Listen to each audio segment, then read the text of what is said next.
मैं धन्य हो गई स्वामी। हे शिव शंभु, आपने मुझे स्वीकार कर लिया। हाँ देवी, मैंने आपको स्वीकार किया। चलिए कैलाश चलते हैं। नारायण नारायण। देवर्षि आप? हे भोले शंकर, अब यह संभव नहीं है। क्या संभव नहीं? पुत्री पार्वती का आपके साथ कैलाश जाना। क्यों देवर्षि? हे देवाधिदेव, आप ईश्वर होकर भी अपने बनाए हुए नियम तो नहीं तोड़ सकते। यह सत्य तो केवल आप ही जानते हैं कि पार्वती देवी गौरी का स्वरूप है, किंतु मानवों के लिए तो वे पार्वती ही है ना।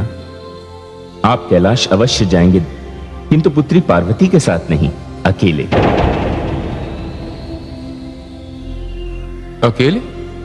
हां भोलेनाथ, और आपकी ओर से सप्त ऋषि महाराज हिमांचल के घर प्रस्ताव लेकर जाएंगे पुत्री पार्वती के साथ विवाह का। भोलेनाथ, मैं महाराज हिमांचल और देवी मैना से पुत्री पार्वती को धरोहर स्वरूप लेकर आया था। मुझे आज्ञा दें, मुझे उनकी धरोहर वापस लौटानी है। भोलेनाथ, अब पुत्री पार्वती से आप विवाह के पश्चात ही मिल पाएंगे। चलिए देवी। अब जाइए देवी, अब शक्ति शिव से अधिक समय दूर नहीं रहेगी।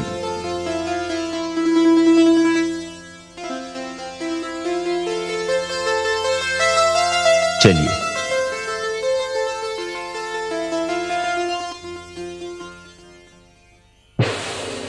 असुर सम्राट, समय ने आपको जितना समय दिया उतना समय तो आज तक किसी देवी देवता, सुर, नर, मुनि को भी नहीं मिला। मैंने कब से आपके समक्ष भविष्यवाणी की थी कि पार्वती का जन्म हुआ, वो सयानी हुई, और अब तो भगवान शिव ने भी उसे स्वीकार कर लिया है, किंतु आप अभी तक कुछ नहीं कर सके। ज्योतिषी, अपनी भविष्यवाणी के संबंध में तुम इतने निश्चिंत हो? तुम्हें इस बात का पूरा विश्वास है कि तुम्हारी भविष्यवाणी सत्य होगी? अभी तक हिमालय पुत्री पार्वती का सकुशल रहना इसी बात का संकेत है असुर सम्राट। ज्योतिषी, अभी तक जो भी कारण हो, हिमाचल पुत्री हर प्रहार से सुरक्षित रही, किंतु इस समय उसकी रक्षा संभव नहीं है। मेरी सूचना के अनुसार हिमाचल पुत्री देवर्षि नारद के साथ कैलाश से अपने भवन वापस लौट रही है, और वो भी पहाड़ी मार्ग से। और देवर्षि नारद नारायण नारायण करने और वीणा बजाने के अतिरिक्त और क्या कर पाएंगे?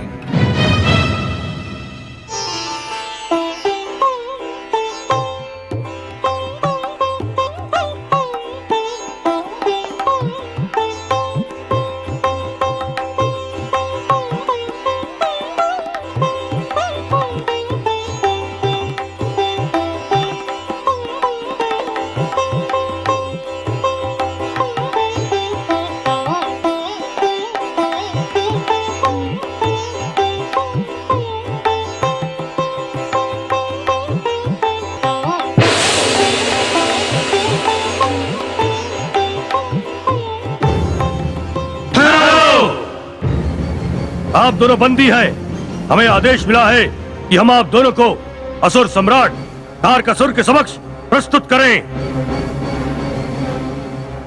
सैनिकों, तुम्हें अवश्य कोई भ्रम हुआ है। हमने न तो कोई अपराध ही किया है और न ही कोई राजद्रोह किया है।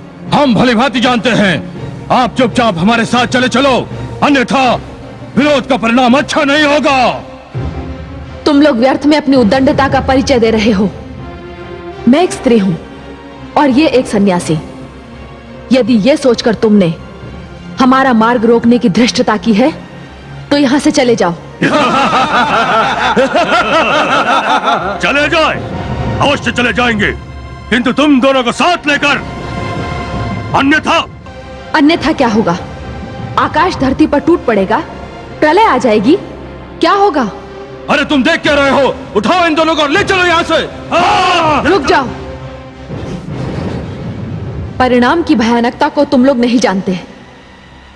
काल तुम्हारे सरों पर नाच रहा है। मृत्यु की देवी आज तुम्हें अपना भोजन बना लेगी। स्त्री को इतना दुर्बल मत समझो। ये स्त्री कोई दुर्बल नहीं, बड़ी बलवान है। हे प्रभु, रक्षा कीजिए।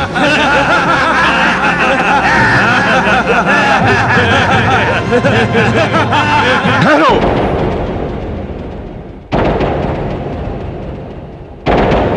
नीच कुल कलंकी पात की असुरो, तुम्हारा यह साहस, यदि तुम सारी सृष्टि को आग लगा देते, आकाश से चंद्रमा और तारे नोचकर फेंक देते, तो मैं कदाचित तुम्हारी ओर दृष्टि उठाकर भी नहीं देखता।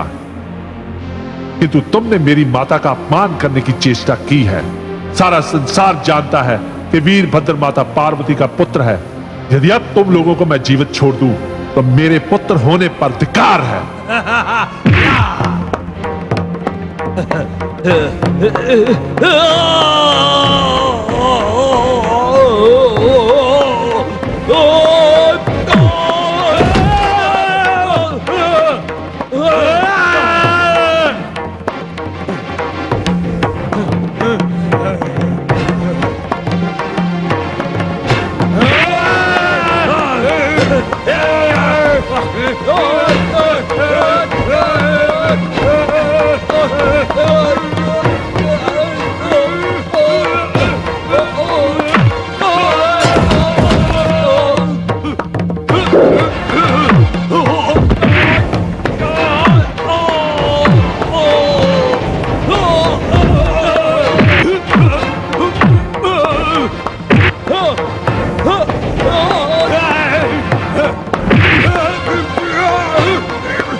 क्या कहा था तूने?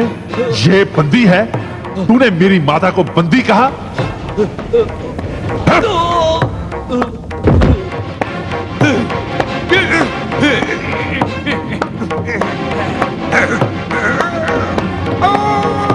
तू इन्हें तारकासुर के समक्ष प्रस्तुत करने जा रहा था, मेरी माता को?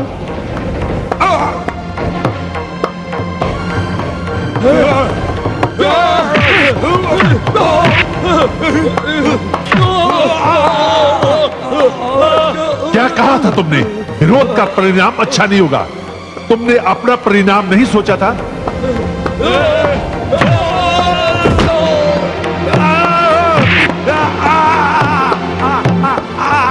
तुम इन दोनों को उठा के ले जाना चाहते थे कायर, मेरी माता को?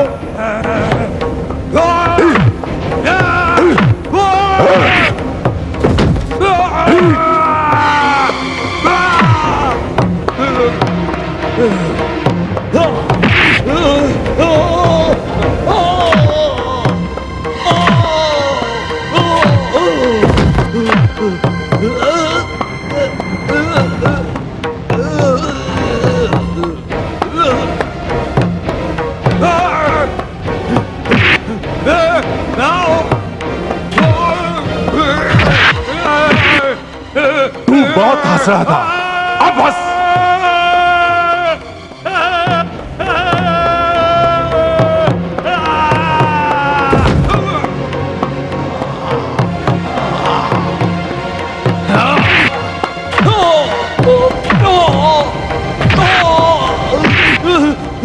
मैं तुझे मारूंगा नहीं, जीवित छोड़ूंगा, ताकि तू जाके तारकासुर को कहे, यदि फिर उसने ऐसा दुस्साहस किया तो मुझे सौगंध है मां के चरणों की, मैं तेरे असुर राज को उसके असुर लोक में पाताल की गहराइयों में गाड़ दूंगा।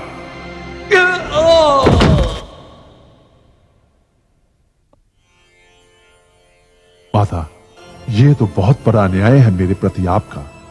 आप मुझे बिना मिले ही चली आई। जैसे ही पता चला मैं भागा भागा यहां चला आया। माते, आप कदाचित नहीं जानती, इन असुरों ने पहले भी आपका तप भंग करने की चेष्टा की थी। पुत्र वीरभद्र, रुष्ट मत हो। मैं तुम्हें कष्ट देना नहीं चाहती थी। इसमें कष्ट की क्या बात है माता? मेरा जन्म ही आपकी देखभाल और रक्षा के लिए हुआ है। वीरभद्र, तुम बड़े ही उचित समय पर पधारे। धन्यवाद देवर्षि। चलिए माता, मैं आपको आपके भवन तक छोड़ दूं। हाँ वीरभद्र, तुम साथ होगे तो हमें भी किसी प्रकार की आशंका नहीं होगी। देवी, आपकी लीला अपरंपार है।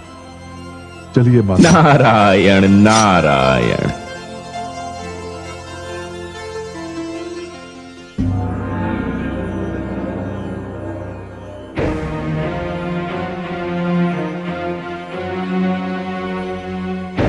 हे देवादिदेव महादेव, हमारा प्रणाम स्वीकार कीजिए।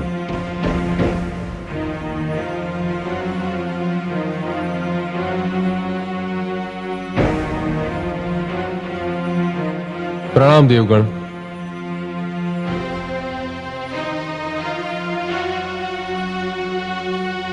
उन्हें भी तो मेरे समक्ष ले आइए, जो छिपने का प्रयास कर रहे हैं।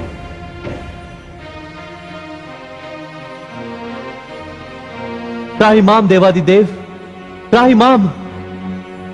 मैं जानता हूं कि आप मुझसे रुष्ट हैं, किंतु हम देवताओं की स्थिति आपसे छिपी तो नहीं है। तारकासुर के कारण हम सभी एक स्थान से दूसरे स्थान पर भटक रहे हैं देवादिदेव। मैं जानता हूं, जब मैं देवी सती के वियोग में था तब ही मुझे इसका ज्ञान था, और अब जब देवी पार्वती के रूप में मुझे देवी सती के दर्शन हो चुके हैं तब भी मुझे इसका ध्यान है। देवराज, यदि आप कामदेव को ना भेजकर स्वयं मेरे पास आते तो क्या मैं अपने कर्तव्य से मुंह मोड़ लेता?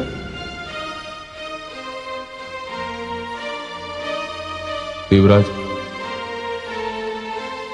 यह आप अवश्य जानना चाहेंगे कि मैंने देवी पार्वती को स्वीकार करने में इतना समय क्यों लगाया। जो मार्गदर्शक होता है उसे अपना हर पग सोच समझ कर उठाना पड़ता है। देवराज, यदि मैं पार्वती को देखते ही स्वीकार कर लेता तो मेरा व्यवहार एक कामातुर व्यक्ति के समान होता है। देवराज, हमें तो मर्यादा का मानदंड स्थापित करना है, एक आदर्श स्थापित करना है, और उसी के लिए मैं कष्ट सहता रहा और देवी पार्वती भी कष्ट सहती रही। हमने तो वही किया जो विधाता ने लिखा था, और आप देवराज विधाता का लेख बदलना चाहते थे। बस महादेव, बस। मैं अपने किए पर लज्जित हूं। देवराज, अब तो वो स्थिति निकल चुकी है, अब लज्जित होने की कोई आवश्यकता नहीं। आप जाइए देवराज, मैं आपको हृदय से क्षमा करता हूं और यह घोषणा करता हूं कि मेरा और देवी पार्वती का विवाह अति शीघ्र होगा। और यदि आप अनुचित ना समझें तो सब ऋषियों को मेरे पास भेज दीजिए। जैसी आपकी आज्ञा महादेव। हमारा प्रणाम स्वीकार कीजिए।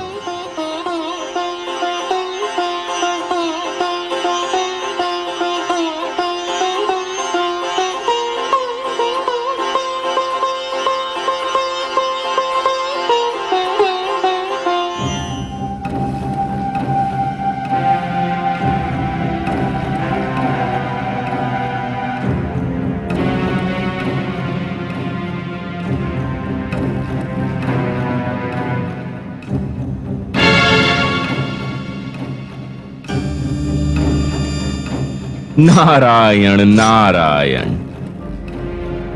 देवर्षि, आप सकुशल हैं? हाँ असुर सम्राट तारकासुर, आपकी कृपा से सब कुशल ही कुशल है, किंतु क्षमा कीजिएगा, मुझे यहां आने में कुछ विलंब हो गया। जी देवर्षि, किंतु मैंने तो आपको यहां आमंत्रित नहीं किया। हे असुरराज, आपने जो 8 महावीर भेजे थे, उनकी कुशलता का समाचार सुनाना तो मेरा ही कर्तव्य है, क्योंकि वे मेरे ही सामने वीर गति को प्राप्त हुए। हे असुरराज, यदि वे वीर गति को प्राप्त न हुए होते तो उनकी कुशलता का समाचार सुनाने के मैं तो योगी ही न होता। देवर्षि, आप व्यंग कर रहे हैं।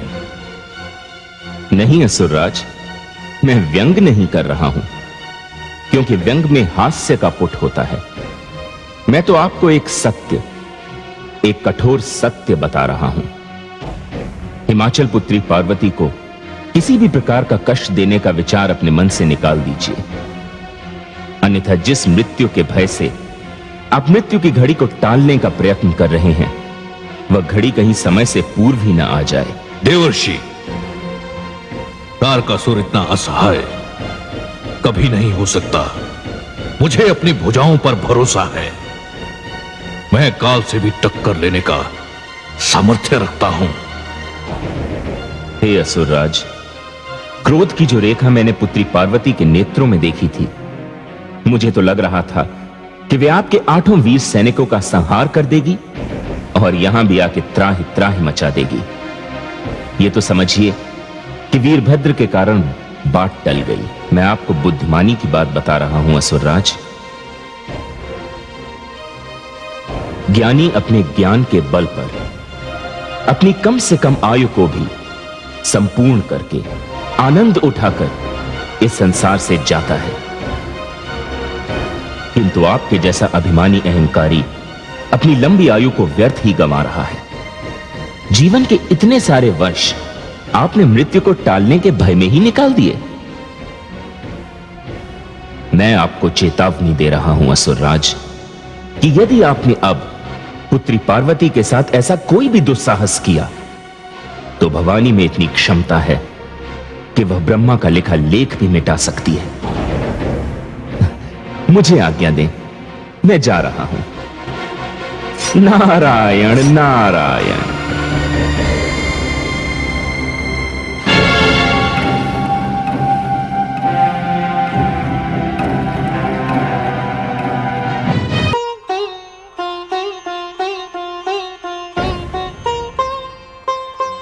प्रणाम देवाधिदेव महादेव।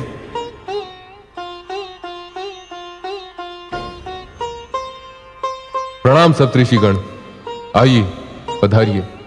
प्रभु, आपने हमें यहाँ क्यों बुलाया है? हे ऋषिगण, लोक आचार बहुत महत्वपूर्ण होता है।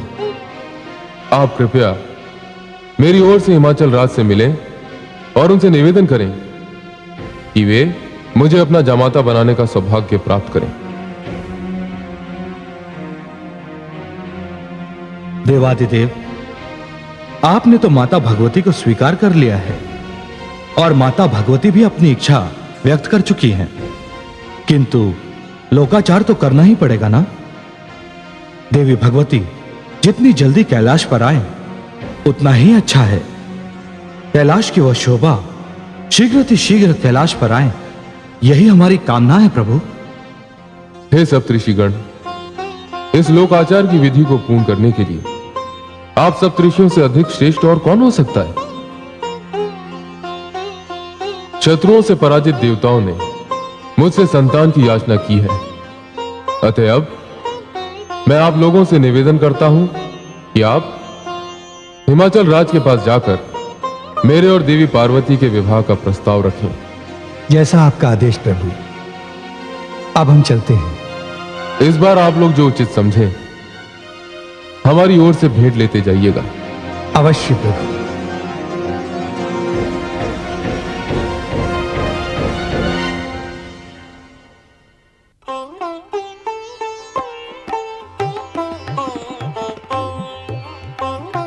महारानी, मैं आपसे कह रहा था कि सप्तऋषियों के चरणों में हिमाचल का प्रणाम। कल्याण हो। मेरा सौभाग्य है कि आप जैसी महान विभूतियों के मुझे दर्शन हुए। ऐसा लगता है जैसे बिना बादलों की वर्षा हो गई हो और बिना फूलों के फल लग गए हों। आप सबके चरणों की धूल के प्रसाद से मेरा यह स्थान तीर्थ बन गया है। मेरा आप सबसे अनुरोध है कि आप सब अपना अपना स्थान ग्रहण करें। राजन, हम यहां स्थान ग्रहण करने नहीं आए हैं। हम तो अष्ट सिद्धियों नवोनिधियों के स्वामी भगवान शंकर का प्रतिनिधित्व करने आए हैं। हम सबकी आपसे प्रार्थना है कि समस्त संसार को मनचाहा वरदान प्रदान करने वाले भगवान शिव को शुभ मुहूर्त की मंगल बेला में आप अपनी कन्या का दान करें, जिससे पार्वती जगत जननी के रूप में सारे संसार का कल्याण कर सके।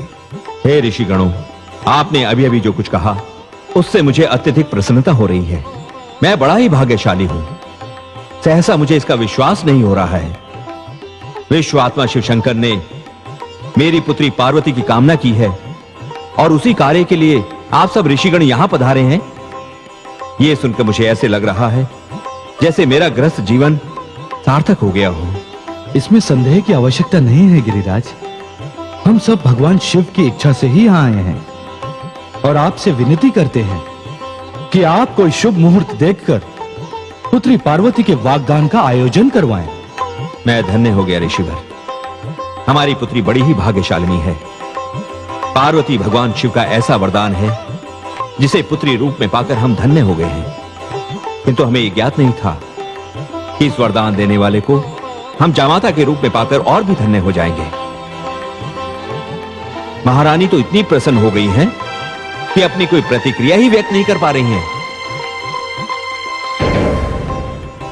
तो महाराज, इसे हम आपकी स्वीकृति, आपका वचन मान लें? हाँ हाँ, मान लें, अवश्य मान लें ऋषिवर। मैं तो धन्य हो गया ऋषिवर। मैं कोई शुभ मुहूर्त देखकर पुत्री पार्वती के वागदान का शगुन लेकर शीघ्र ही कैलाश पहुंचूंगा। तो अब आज्ञा दीजिए राजन। अवश्य ऋषिगणों। महामंत्री जी। जी महाराज। सब ऋषियों का अभिनंदन किया जाए। इनकी महिमा के अनुरूप इनकी विदाई का श्रेष्ठतम प्रबंध किया जाए। जो आज्ञा महाराज। आइए ऋषिवर, चलिए। आइए। प्रणाम ऋषिगणों।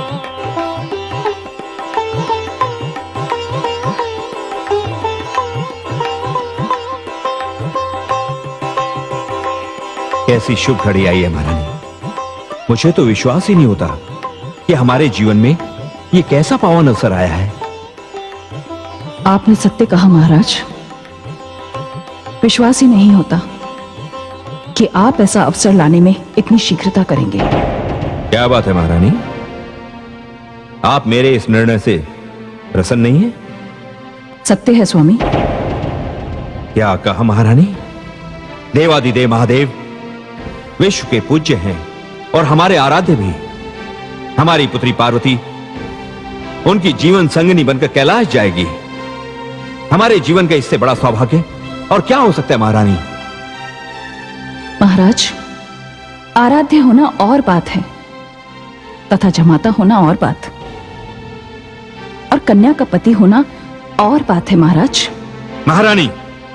हाँ महाराज, आपने देखा है मेरी पुत्री को हिम की वर्षा में खुले आकाश तले हिमालय के प्रांगण में तप करते हुए? आपने वो हिम की बौछार नहीं देखी। आपने शरीर को तीर की तरह बेधने वाली उस शीतल वायु पर ध्यान नहीं दिया जो मेरी पुत्री के भाग्य में है। महारानी, आपकी इन सारी बातों का तात्पर्य क्या है? आपको क्या लगता है कि शिव जैसा दूल्हा दूसरे दूल्हों की हाट में बैठा हुआ मिलेगा, जहां आप अपने वैभव का प्रदर्शन कर अपने लिए अपना मन चाहा जामाता ढूंढ लेंगी? नहीं महारानी, मुझे आपकी इस प्रतिक्रिया से अत्यधिक कष्ट पहुंचा है। यह कहते हुए मुझे खेद हो रहा है। आपको खेद हो रहा है, किंतु मुझे दूसरी चिंता सता रही है। जब जब शिव रूठेंगे तो क्या हमारी पुत्री को हिम के झंझावात में तप करना पड़ेगा? पति चाहे कैसा भी हो, कम से कम क्रोधी तो ना हो। महारानी, आप अपनी सीमा का उल्लंघन कर रही हैं। आप हमारे आराध्य महादेव शिव का अपमान कर रही हैं। ध्यान रहे महारानी, मैं यहां दक्ष और उनकी पुत्री गौरी का इतिहास कदापि नहीं दोहराने दूंगा, कदापि नहीं।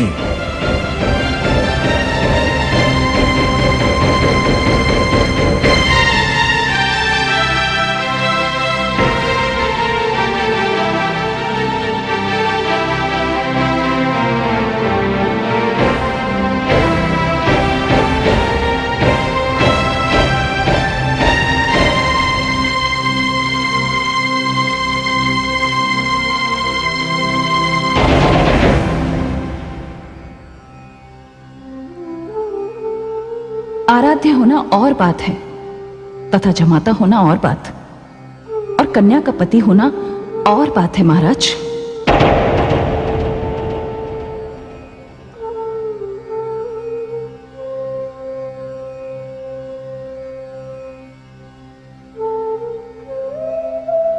जब जब शिव रूठेंगे तो क्या हमारी पुत्री को हिम के झंझावात में तप करना पड़ेगा? पति चाहे कैसा भी हो, कम से कम क्रोधी तो ना हो।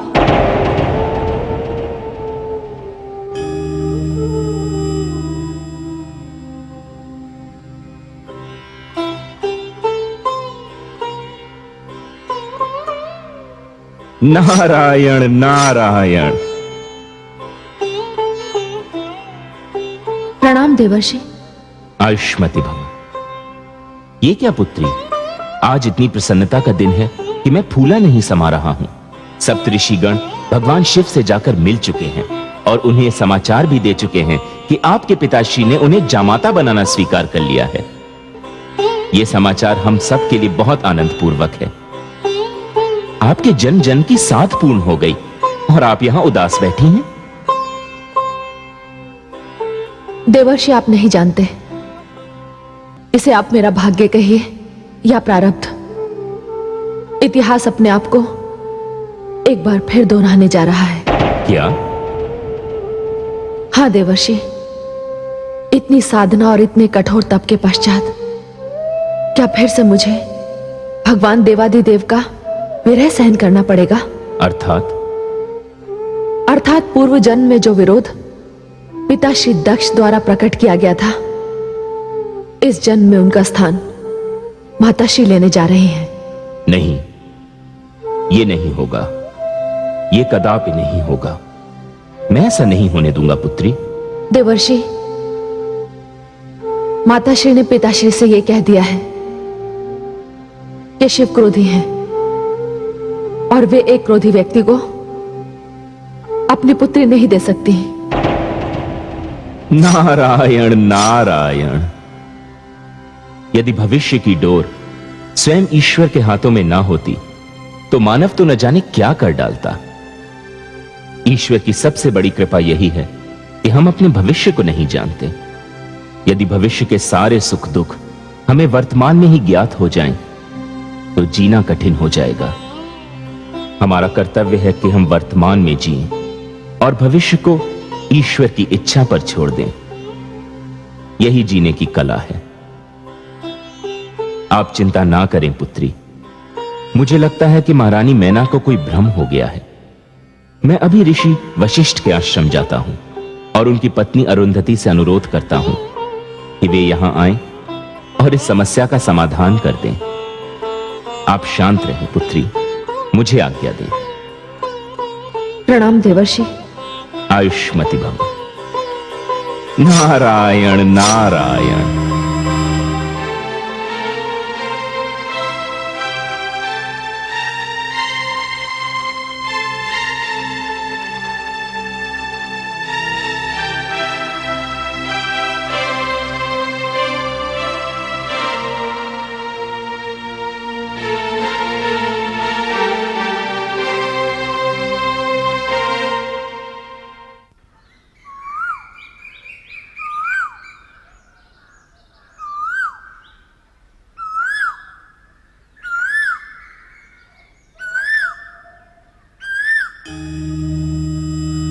नारायण नारायण।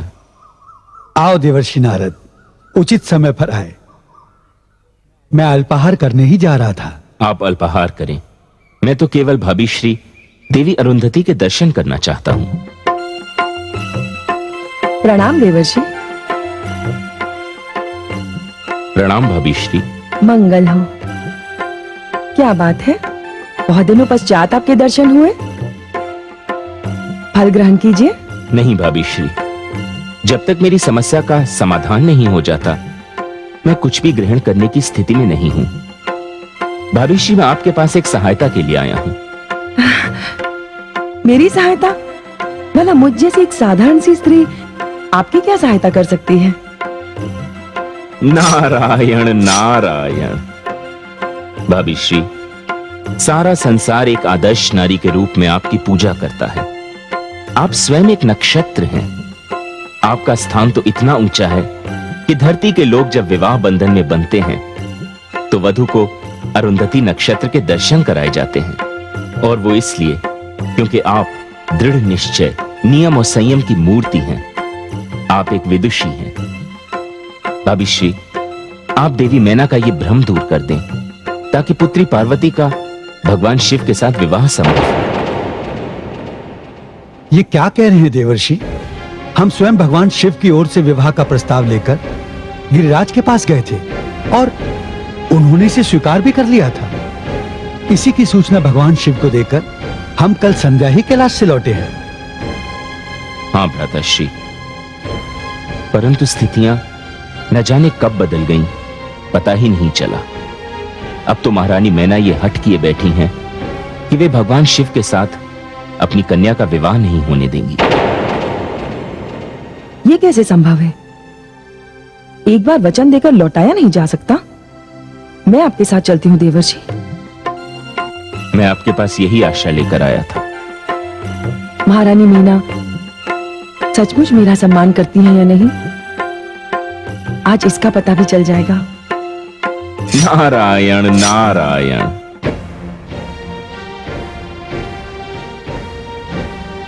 महारानी, महारानी, महारानी, महारानी। अरे, हमारी पुत्री तो यहां बैठी है। क्या बात है पुत्री? तुम यहां बैठी और उधर तुम्हारी सारी सखियां बाहर उद्यान में तुम्हारी प्रतीक्षा कर रही हैं। जाओ पुत्री। नहीं पिताश्री, मेरी कहीं भी जाने की इच्छा नहीं होती है। पुत्री पार्वती, तू अपनी माताश्री के कारण अपना मन छोटा ना कर। मैं तुम्हारा वागदान देवादिदेव भगवान शिव के साथ कर चुका। कहा कि आपने वागदान? कुछ भी तो नहीं हुआ। पिताश्री, कन्या पक्ष की ओर से वर को शगुन भेजा जाता है। मैं उसी की तैयारियां करके तो आ रहा हूं पुत्री, किंतु मैं ये चाह रहा था कि तुम्हारी माताश्री उन सामग्री का एक बार निरीक्षण कर लें। कहां है वे? पिताश्री, वे आपसे रुष्ट हैं। वे कोप भवन में हैं। अच्छा, मैं उन्हें देखता हूं पुत्री, किंतु तू प्रसन्न रहे। ये शगुन जाएगा और इसी मुहूर्त में जाएगा। किंतु माताश्री। पुत्री, तुम्हारी माताश्री तुमसे अत्यधिक स्नेह करती हैं, इसीलिए वो इस विवाह का विरोध कर रही हैं। किंतु तू चिंता ना कर, सब ठीक हो जाएगा। नारायण नारायण। देवर्षि नारद,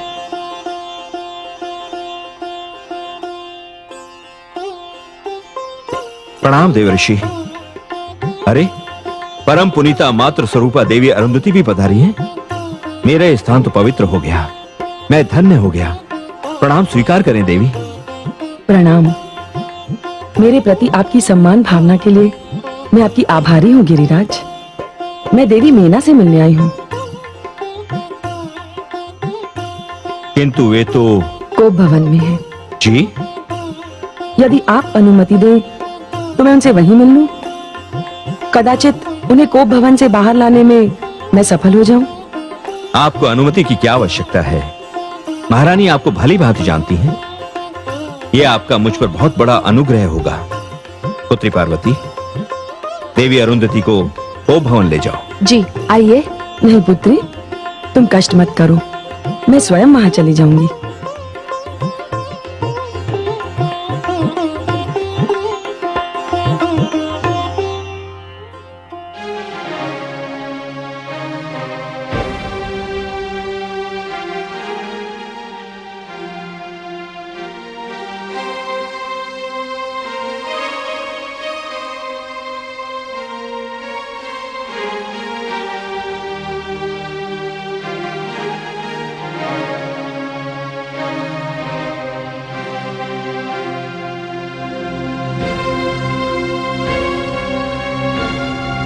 महारानी मीना,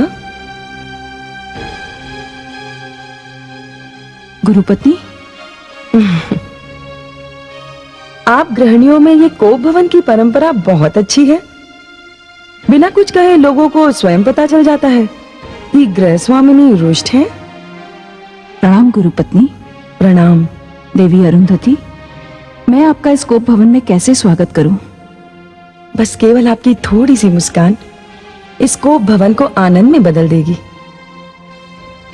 देवी अरुंधति, आप नहीं जानती मेरे क्रोध का कारण क्या है। कारण मैं जानती हूं। महारानी, आप एक बात बताएंगी, क्या संसार में आप पहली स्त्री हैं जो मां बनी है? जी? जी हाँ। क्या आपके पास कोई ऐसा साधन है जिसके आधार पर आपने अपनी कन्या का भविष्य जान लिया है? देवी, आप मेरी बात का उत्तर दीजिए। क्या आप अपने आप को अपनी संतान का भाग्य विधाता मानती हैं? नहीं, ऐसी तो कोई बात नहीं। तो फिर भगवान शिव से देवी पार्वती के होने वाले विवाह पर आप असंतुष्ट क्यों हैं? गुरुपत्नी, मेरे मन में भय है कि मेरी पुत्री वहां सुखी नहीं रहेगी। महारानी मीना, जो शिव सारे संसार को सुख बांटते हैं, वो आपकी पुत्री को दुख केवल इसलिए देंगे क्योंकि आपको भय है? ऐसी बात नहीं। फिर क्या बात है महारानी? जिस कन्या ने भगवान शिव को वर रूप में पाने के लिए अपने प्राणों की चिंता नहीं की, उससे शिव को छीनकर आप उसकी प्राणों से नहीं खेल रही हैं? गुरुपत्नी, मेरी बात का उत्तर दीजिए। आपने भगवान शिव में ऐसी कौन सी बात देखी जिससे भय आपके हृदय में समा गया है? मुझे ऐसा प्रतीत हुआ कि वो क्रोधी हैं। उनका स्वभाव उग्र है। महारानी, जिनके माथे पर स्वयं चंद्रमा विराजमान हो, चंद्रमा जो शीतलता का सागर है, ऐसे चंद्रमा को अपने मस्तक पर धारण करने वाले भगवान शिव क्रोधी? उनका स्वभाव उग्र? अरे वे तो आशुतोष हैं। यदि ऐसा नहीं है तो उन्हें मेरी पुत्री से इतना कठोर तप कराने की क्या आवश्यकता थी? जब वे आशुतोष हैं, शीघ्र प्रसन्न होने वाले व्यक्तियों में से हैं, तो उन्होंने मेरी पुत्री के साथ ऐसा क्यों किया? ऐसा करने के दो कारण हैं। पहला कारण तो ये, आपकी पुत्री केवल भगवान शिव की भक्ति नहीं, उन्हें पति रूप में पाना चाहती है, और उसके लिए योग्यता का कोई तो मापदंड होना चाहिए। और दूसरा कारण ये कि शिव एक पत्नी व्रती है। उनके जिस हृदय में दक्ष पुत्री गौरी विराजमान थी, उसी हृदय में मेना पुत्री पार्वती को स्थान देने में यदि वे आपकी इच्छा के अनुसार शीघ्रता करते, तो इसमें उनका अपना चरित्र क्या रह जाता? बोलिए। पत्नी के लिए उसका पति क्या होता है? उसका सर्वस्व, उसका ईश्वर। और आपके ईश्वर ने सप्त ऋषियों को, जिनमें मेरे पति भी थे, शिव को जमाता स्वीकार करने का वचन दिया है। और आपकी ये इच्छा है कि वो एक एक करके उन सातों ऋषियों के पास जाएं और उनसे ये कहें कि उन्होंने वचन नहीं दिया था, उनसे परिहास किया था। कितनी प्रसन्न होंगी आप, कितना बड़ा मान आपने अपने ईश्वर का रखा। धन्य है माननी मीना, आप धन्य हैं। बस बस देवी, मुझे और लज्जित न कीजिए। मुझे पता ही नहीं था। मैं अमृत को विष के समान समझ रही थी, और इसमें दोष अमृत का नहीं, मेरी अज्ञानता का था। मुझे क्षमा कर दीजिए देवी, मुझे क्षमा कर दीजिए। नहीं महारानी मीना, मैं स्त्री हूं, आप भी एक स्त्री हैं, और मेरी केवल एक ही इच्छा है कि स्त्री केवल संतान की जननी न हो, स्त्री केवल आनंद और सुख देने वाली न हो, स्त्री केवल सम्मान की अधिकारिणी न हो, उसका एक स्वस्थ, सुंदर और सम्मानजनक स्वतंत्र व्यक्तित्व भी हो। आप महान हैं देवी, आप धन्य हैं। इसीलिए तो सारा संसार आपको पूजता है। तो चलिए महारानी मीना, महाराज हिमाचल भगवान शिव के यहाँ शगुन भेजने की तैयारी किए खड़े हैं। वे आपकी राह देख रहे हैं। चलिए देवी, आपके आने से ये अवसर और मंगलमय हो जाएगा। आइए।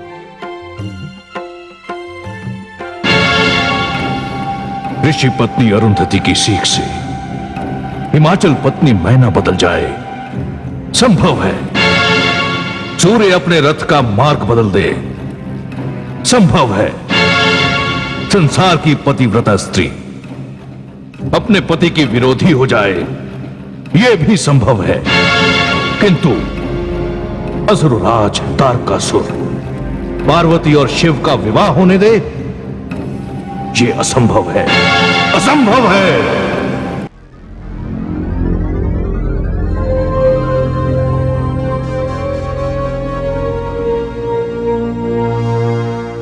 लीजिए महाराज, आपकी धर्मपत्नी का आक्रोश अब समाप्त हो गया। इन्होंने मेरी बात मानकर मुझ पर बड़ा उपकार किया है। नहीं देवी, उपकार तो आपने मुझ पर किया है। मेरी बुद्धि भ्रष्ट हो गई थी, आपने सही दिशा देकर मुझ पर उपकार किया है। मैं आपका एहसान जीवन भर नहीं भूलूंगी। महाराज, मुझे क्षमा कर दीजिए। मैं अपने आप पर नियंत्रण खो चुकी थी। मैंने इतना कुछ कह दिया। ये आप क्या कह रही हैं महारानी?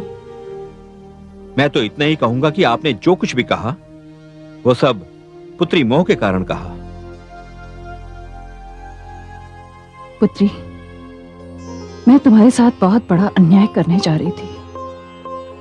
ये तो भला हो गुरु पत्नी का, जिन्होंने समय पर आकर मेरी आंखें खोल दी। पुत्री, अब तुम जो चाहोगी, जैसा चाहोगी, वैसा ही होगा। माताश्री। देवर्षि, सच पूछिए तो आप ही की कृपा दृष्टि का परिणाम है। यदि आप माता अरुंधति को यहां न लाते तो मैं भ्रम के सागर में न डूबती न तरती, न जाने किस अनर्थ को जन्म देती। देवी मैना, आपने तो सुना ही होगा, अंत भला तो सब भला। जो कुछ भी हुआ उसे आप भूल जाइए। इस कक्ष के बाहर एक मंगल कार्य हम सब की प्रतीक्षा कर रहा है। बाहर आपके राज कर्मचारी, महामंत्री और राजपुरोहित सहित पुत्री पार्वती का शगुन लिए हमारी प्रतीक्षा कर रहे हैं। और ये तो मेरे लिए बड़े ही सौभाग्य की बात है कि शगुन की इस शुभ घड़ी में मैं तब भी उपस्थित था और अब भी हूं। नारायण नारायण।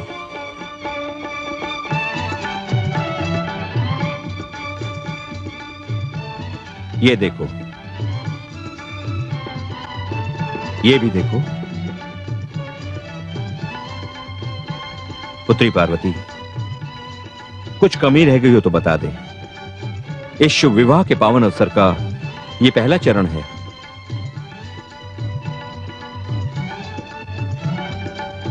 नारायण नारायण। आप दुल्हे को विवाह के लिए वचनबद्ध करने नहीं, दुल्हे को मोल लेने के लिए आए।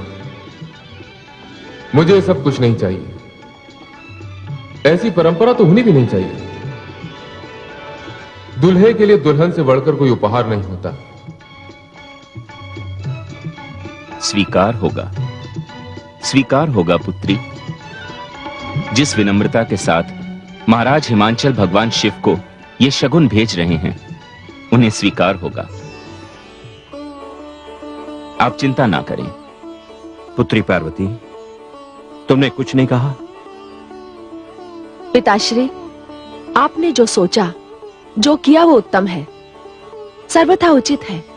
महाराज, यदि कोई कमी रह गई हो तो हमारे जमाता भगवान शिव से क्षमा मांग लीजिएगा। महारानी मैना, जो दोनों हाथों से सदैव बांटते आ रहे हैं, उन्हें कभी कभी कुछ ग्रहण करने का आनंद भी तो उठाना चाहिए। आप चिंता ना करें, भगवान शिव को इससे बहुत आनंद मिलेगा। महाराज, शगुन लेकर चलने का यही शुभ मुहूर्त है, हमें चलना चाहिए। महाराज, आपकी यात्रा मंगलमय हो, पथ शुभ हो। देवर्षि नारद, जब यात्रा में आप साथ होंगे तो यात्रा तो शुभ होगी ही। नारायण नारायण।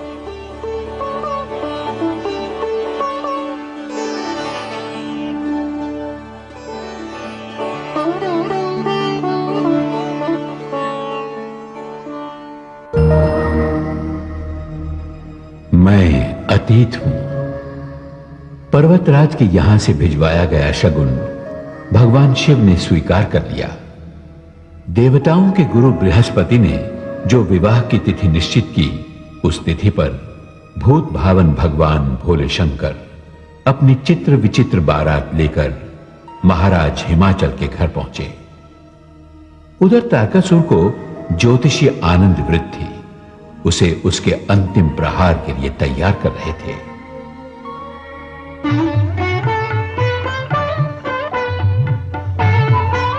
महाराज, जब से हिमाचल पुत्री पार्वती का जन्म हुआ है, मैं तब से आपको निरंतर सावधान करता आया हूं, किंतु आपने अभी ज्योतिषाचार्य जी, और मैंने भी उसे समाप्त करने के लिए निरंतर प्रयास किए, किंतु वो हर प्रयास से बचती रही है।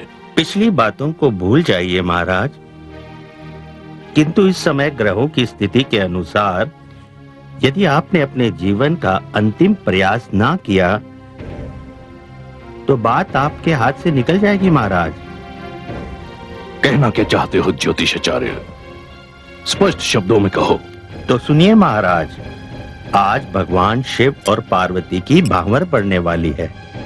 देवगुरु बृहस्पति तो उनके विवाह का मुहूर्त भी निकाल चुके हैं। महाराज, यदि ये मुहूर्त टल गया तो आपके जीवन पर आया हुआ संकट भी टल जाएगा। हाँ महाराज। महाराज, अब से थोड़ी देर के पश्चात पार्वती अपनी माता महारानी मैना के साथ राजमहल से दूर अपनी कुलदेवी की पूजा करने के लिए निकलने वाली है। बस ज्योतिषाचार्य, इतनी सूचना पर्याप्त है। आज तक जो भी हुआ, अब ये अवसर मैं अपने हाथ से नहीं जाने दूंगा। ये मेरा अंतिम प्रयास होगा और यही मेरी समस्या का अंत होगा। आज तक मैं अपनी शक्ति के माध्यम से इस संबंध को रोकने का प्रयास करता रहा, परंतु अब की बार मैं अपनी माया का प्रयोग करूंगा। कोई है? आज्ञा असुर सम्राट। आज मैं अति प्रसन्न हूं। ज्योतिषाचार्य आनंद वृद्धि को ये जितना चाहे उतना धन देकर यहां से विदा करो।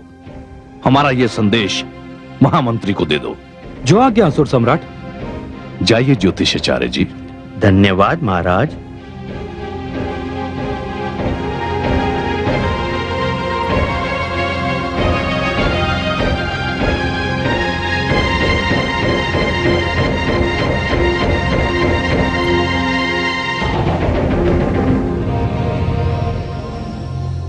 शिष्य, वर्षों पहले तुमने एक प्रश्न किया था, क्या तुम्हें स्मरण है?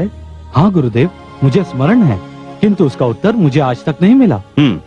आज मैं तुम्हें तुम्हारे प्रश्न का उत्तर दूंगा। यदि उस दिन मैंने केवल महाराज हिमाचल का कार्य किया होता तो वे प्रसन्न होकर मुझे अधिक से अधिक कितना धन दे देते, किंतु असुर सम्राट ने तो मांगना मेरी इच्छा पर छोड़ दिया। शिष्य, आज मैं अपनी विद्या का भरपूर लाभ उठाऊंगा। अब मुझे जीवन भर किसी प्रकार का श्रम करने की आवश्यकता नहीं।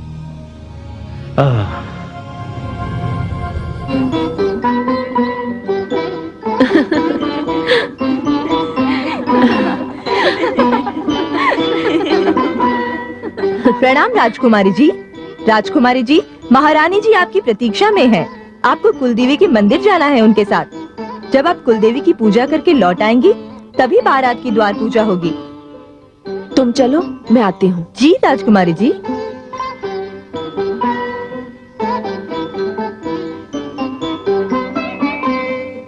पुत्री,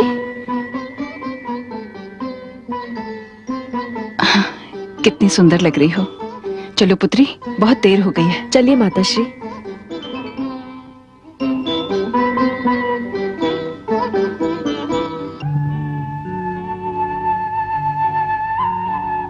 अभी तक महाराज हिमाचल की ओर से कोई संदेश नहीं आया। बारात लेकर चलने का मुहूर्त तो देवगुरु बृहस्पति निकाल चुके हैं। वीरभद्र, आदेश देवादिदेव।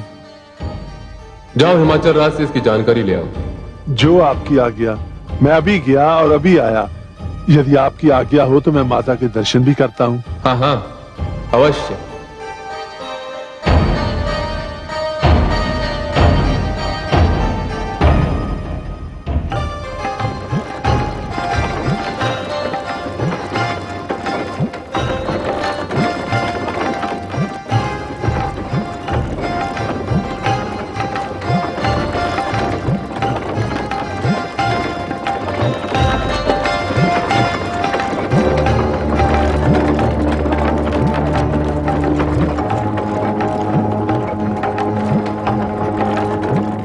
सारथी, रुको रुको सारथी।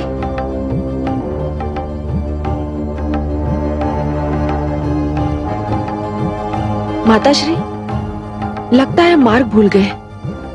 पहले तो कुलदेवी का मंदिर इतनी दूर नहीं था। कहीं हम मार्ग भूलकर किसी और स्थान पर तो नहीं आ गए? क्या हुआ माताश्री? तुम्हारा कथन बिल्कुल सत्य है। हम कुलदेवी के मंदिर से बहुत दूर आ चुके हैं। तब तो हमें तुरंत लौट जाना चाहिए माताश्री। लौट जाना चाहिए? हाँ।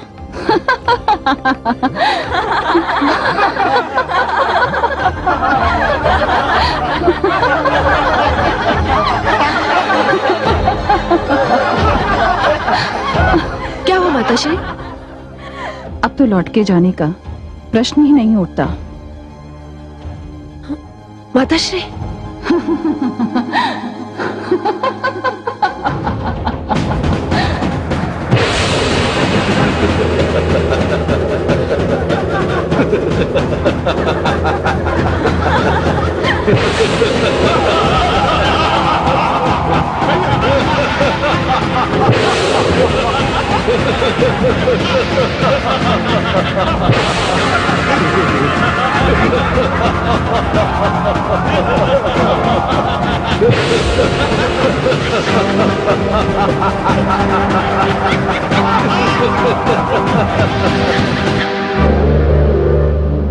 पुत्री, पुत्री पार्वती,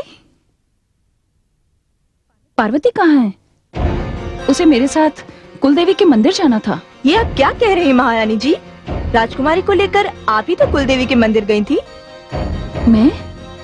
ये तुम क्या कह रही हो दासी? मैं सत्य कह रही हूँ। आपके साथ उनकी और भी सहेलियाँ थी। मैंने स्वयं आपको उनके साथ जाते हुए देखा है। हाँ महारानी जी, ये दासी बिल्कुल सत्य कह रही है। ऐसा कैसे हो सकता है? हे भगवान, ये सब क्या हो रहा है? महाराज, महाराज!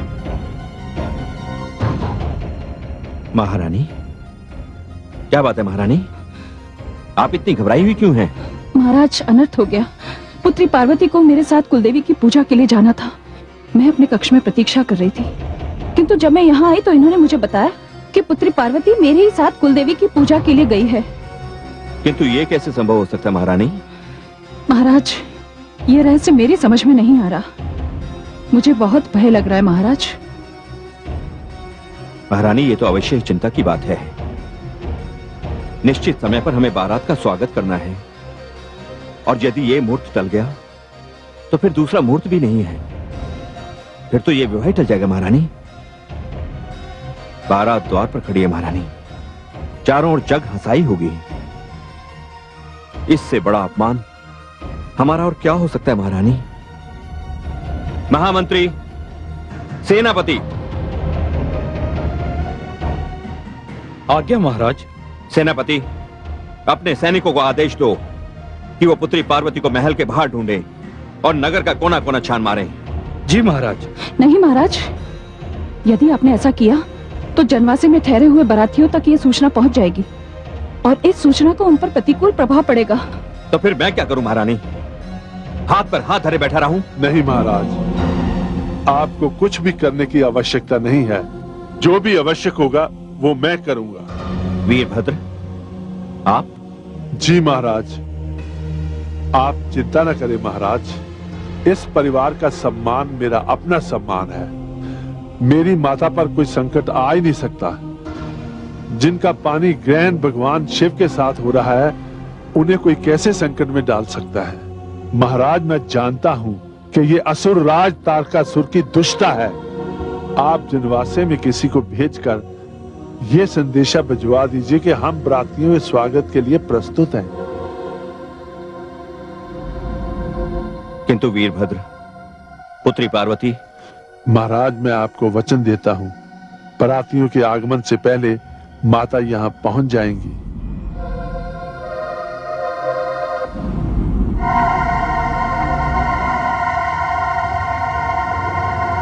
यदि आप बिना किसी विरोध के हमारे नगर चली चलें, तो मैं आपको विश्वास दिलाता हूं कि मैं आपका कोई अहित नहीं करूंगा। मेरा उद्देश्य केवल आपके और शिव के विवाह को रोकना है। तू क्या रोकेगा इस विवाह को? तेरा सामर्थ्य क्या है? तू तो धारा में बहते हुए तिनके को भी नहीं रोक सकता और चलाए समय की गति को, नियति की प्रगति को रोकने। मैं इस विवाह को रोकूंगा, अवश्य रोकूंगा। मैं कहती हूँ मुझे जाने दे, अन्यथा अन्यथा का उत्तर मैं देता हूं।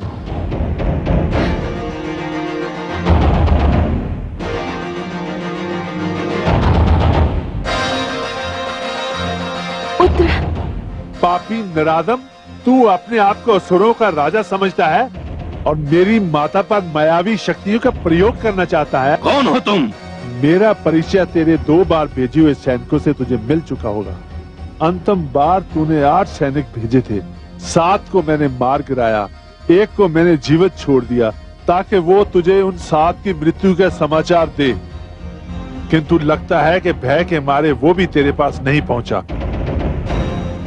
ओ वीरभद्र, तुम यहां से लौट जाओ वीरभद्र। अब यहां जीवन मरण का प्रश्न है। विवाह मंडप में सब प्रतीक्षा ही करते रह जाएंगे। आज पार्वती यहां से नहीं जाएगी। आज ये विवाह संपन्न नहीं होगा। ये विवाह तो आज ही संपन्न होगा और देखता हूं कि इसे कौन रोकता है। देख क्या रहे हो? घेर कर मार डालो इस दुष्ट। नहीं।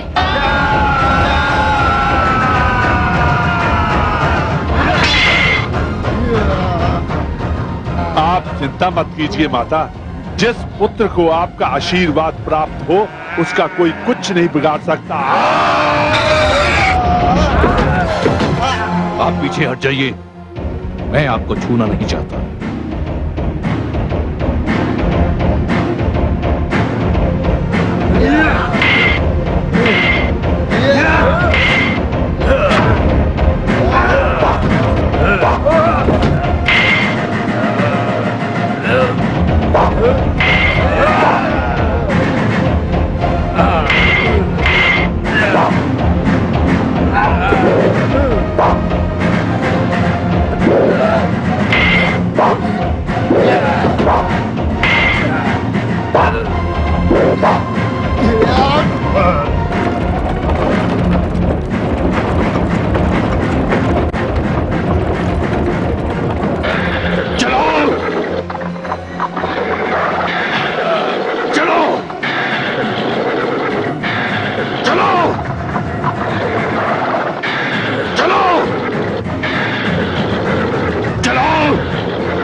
मैंने कहा था ना, तूने व्यर्थ में अपने असुरों का सहार करा लिया। अरे अंधे, अब भी समय है, लौट जा।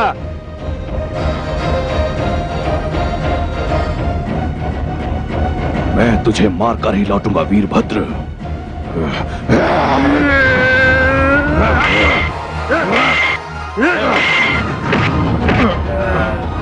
माता, विवाह का मुहूर्त निकल जाएगा। आप चले जाइए यहाँ से, मैं इससे निपट लूंगा। नहीं पुत्र, मैं अपने पुत्र को इस स्थिति में छोड़कर नहीं जा सकती। नहीं माता, आप चले जाइए। माता भी कहते हो और जाने के लिए भी कहते हो। हाँ माता, वहाँ दो परिवारों की प्रतिष्ठा का प्रश्न है, विवाह के मुहूर्त का प्रश्न है। माता, आपको मेरी सौगंध है, आप चले जाइए। मैं आपको वचन देता हूं कि मैं इसको मारकर ही आपके पास आऊंगा।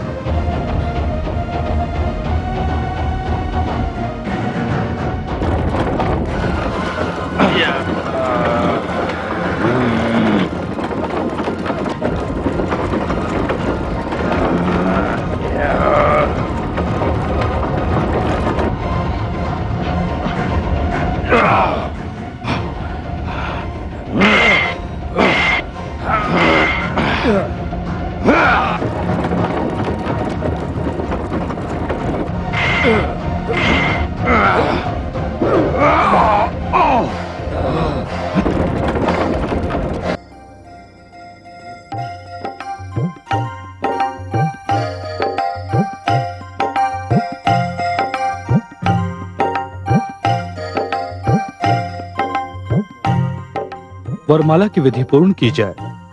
कन्या को ले आइए। महाराज, कन्या को ले आइए।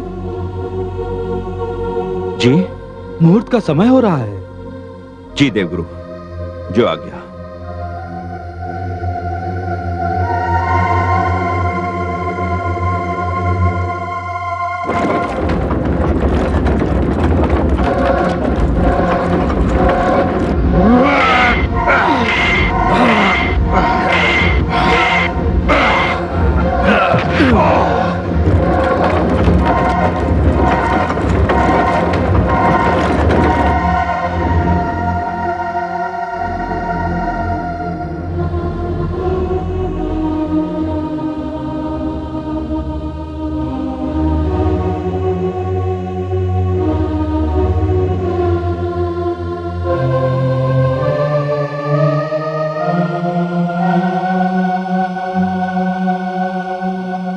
महाराज, मैं आपको वचन देता हूं, बरातियों के आगमन से पहले माता यहां पहुंच जाएंगी।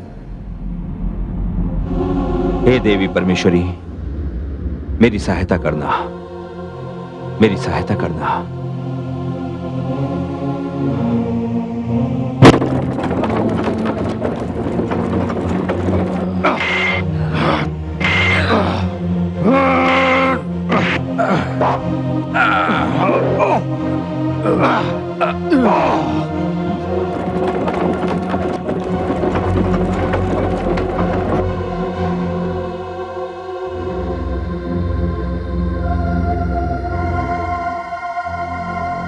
महारानी, कुछ पता चला महाराज? नहीं महारानी, कुछ पता नहीं चला। और अब तो देवगुरु भी हमारी कन्या को बुला रहे हैं। किंतु पार्वती, अब क्या होगा महाराज?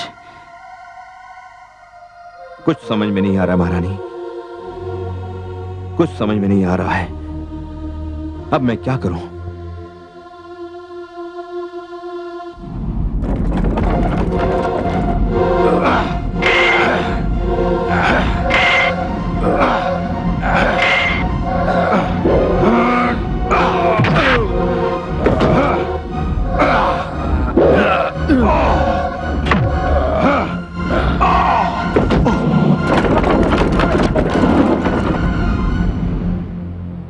अब मैं विवाह मंडप में कैसे जाऊं? क्या उत्तर दूंगा उन लोगों को? महारानी, जो नहीं होना चाहिए था वो होने जा रहा है। शुभ मुहूर्त निकला जा रहा है, किंतु पार्वती अब तक नहीं आई। पिताश्री, पुत्री पार्वती, मैं आ गई पिताश्री, मैं आ गई माताश्री, आओ पुत्री। मैं आ गई। पुत्री, पुत्री तो कहाँ चली गई थी? क्या बताऊं पिताश्री, ये सारी की सारी तारकासुर की माया थी। तारकासुर की माया? हाँ पिताश्री, हाँ।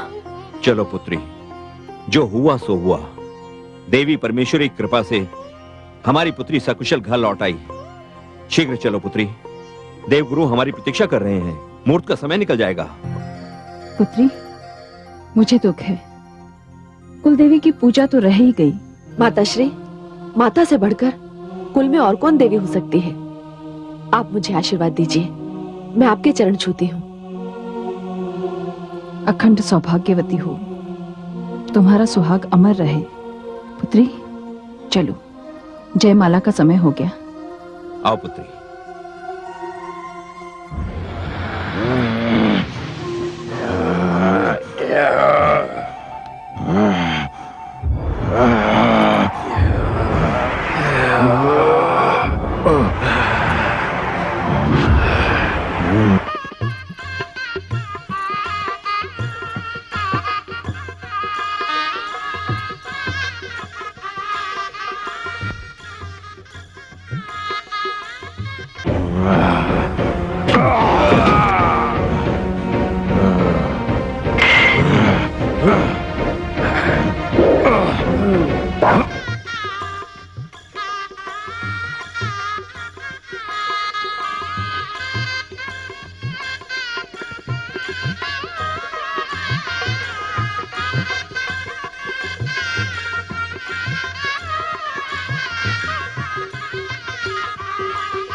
माते,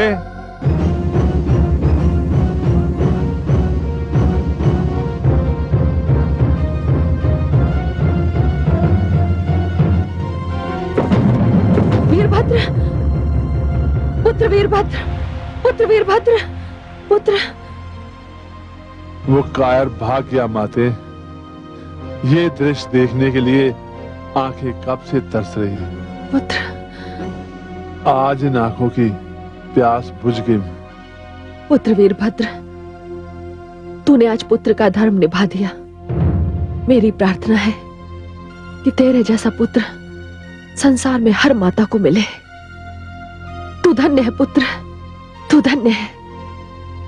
वीरभद्र, मैं तुझे वरदान देता हूं, तू जिस किसी स्थान पर रहेगा वो स्थान संकट से सदा के लिए मुक्त हो जाएगा। पुत्र वीरभद्र, मुझे तुझ पर गर्व है।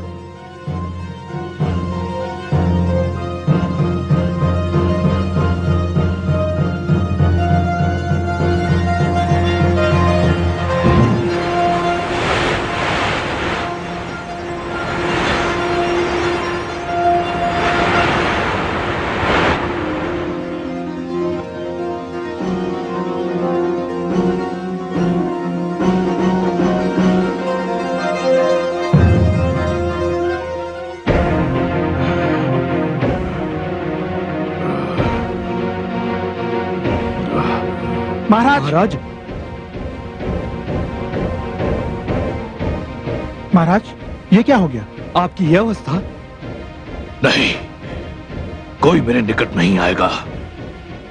मुझे नहीं चाहिए किसी की सहानुभूति, किंतु यह बात सिद्ध हो चुकी है कि मैं अजय हूं। संसार की कोई भी शक्ति मुझे पराजित नहीं कर सकती, ना ही कोई मेरा वध कर सकता है। क्षमा करें असुर सम्राट, आप घायल हैं। मैं राजवैद्य भेजता हूं। नहीं, मैं घायल नहीं हूं। घायल हुआ है मेरा सम्मान। यदि रक्त बहा है तो वो मेरी प्रतिष्ठा का महामंत्री जी। जाओ, चले जाओ, मुझे एकांत चाहिए।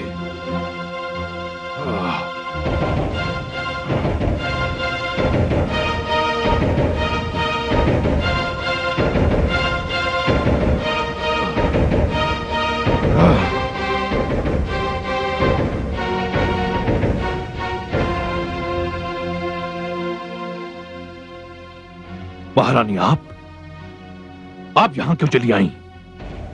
मैं आपके घावों पर चंदन का शीतल लेप लगाने आई हूँ। नहीं चाहिए मुझे चंदन का शीतल लेप महारानी। मुझे बड़ी प्रसन्नता होती यदि आप आकर कहती कि मेरे इन घावों पर आप जलते हुए अंगारे रखने आई हैं। महारानी, प्रतिशोध की भावना से मेरा रोम रोम जल रहा है। स्वामी, मेरा अपराध क्षमा कीजिए, किंतु मुझे खेद भी है और दुख भी। आप जैसा वीर प्रतापी विवाह मंडप में जाने वाली कन्या के साथ ऐसा छल कर सकता है, मैं ऐसा कभी सोच भी नहीं सकती थी। महारानी, युद्ध युद्ध होता है और युद्ध घृणा के वक्षस्थल पर पांव रखकर ही जीते जाते हैं। नहीं स्वामी, ये आपकी प्रतिष्ठा के अनुकूल नहीं। अनेक लोगों का विजेता एक छोटी सी विजय के पीछे इतना पागल क्यों है? विजय? छोटी सी विजय? महारानी, आपकी मति भ्रष्ट हो गई है। मैं विजय इसलिए प्राप्त करना चाहता हूं क्योंकि मैं अपनी अपमानजनक मृत्यु नहीं चाहता। महारानी, असुर सम्राट तारकासुर को एक 7 महीने का बालक मारेगा और उसे मरना होगा? नहीं, इतनी छोटी सी मृत्यु को मैं अपने निकट आने नहीं दूंगा। किंतु स्वामी, आप करेंगे भी क्या? क्या ब्रह्मा के लेख को मिटा देंगे? वैसे भी अब तक तो शिव और पार्वती का विवाह संपन्न हो चुका होगा। तो क्या हुआ महारानी, अभी ये यात्रा लंबी है। हिमाचल पुत्री पार्वती डोली में बैठकर कैलाश जाएगी। अभी भी एक अवसर बाकी है और ये अवसर मैं नहीं चूकूंगा। किंतु स्वामी, आपके ये घाव? ये घाव मेरा श्रृंगार है। स्वामी,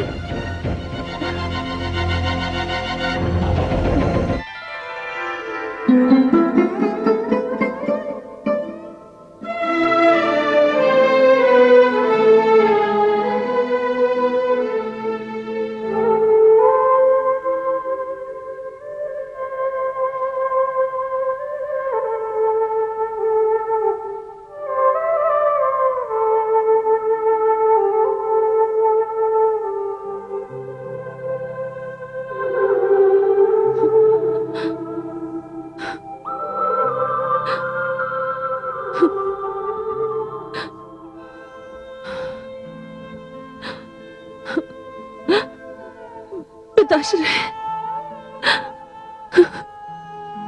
पुत्री पार्वती, प्रत्येक माता पिता के जीवन में यह समय तो आता ही है जब उन्हें अपने ही हाथों से अपने हृदय का एक अंश दूसरे वंश को समर्पित करना पड़ता है। यह हमारा परम सौभाग्य है पुत्री कि तुम भगवान भोलेनाथ के घर कैलाश जा रही हो। अखंड सौभाग्यवती भव पुत्री, अखंड सौभाग्यवती भव। पिताश्री। सदा सुहागन रहो।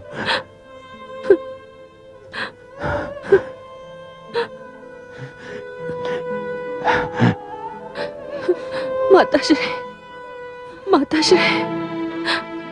पुत्री, सदा सुखी रहो। मुझसे कोई भूल हुई हो या मेरी ममता में कोई कमी रह गई हो तो मुझे क्षमा करना पुत्री। नहीं माताश्री, नहीं। माता की ममता में कमी कैसे रह सकती है? माता की ममता तो सूर्य का प्रकाश है, चंद्रमा का प्रकाश कभी आधा कभी तिहाई हो सकता है, किंतु सूरज तो सदैव पूरा का पूरा होता है। तू धन्य है पुत्री, तू धन्य है। सदा सुहागन रहो। महामंत्री जी, सेनापति जी, आप हमारी पुत्री पार्वती की डोली के साथ साथ कैलाश तक जाएंगे। जो आज्ञा महाराज। आओ पुत्री।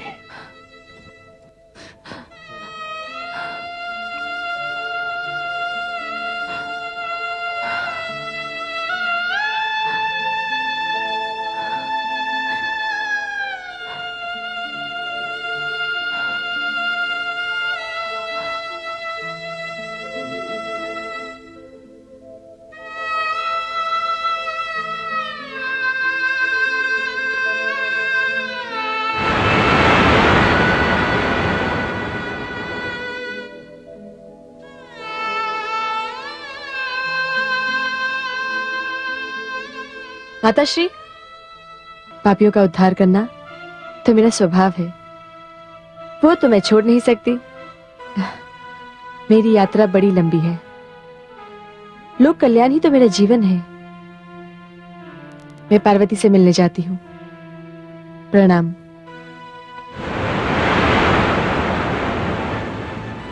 चलो महारानी।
जाओ तुम सब।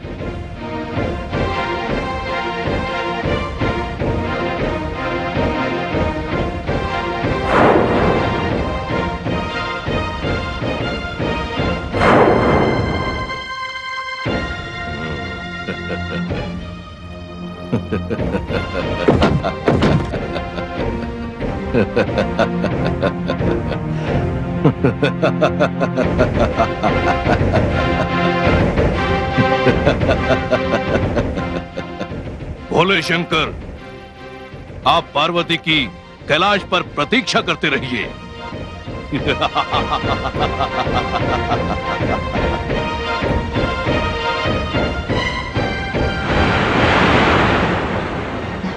पार्वती,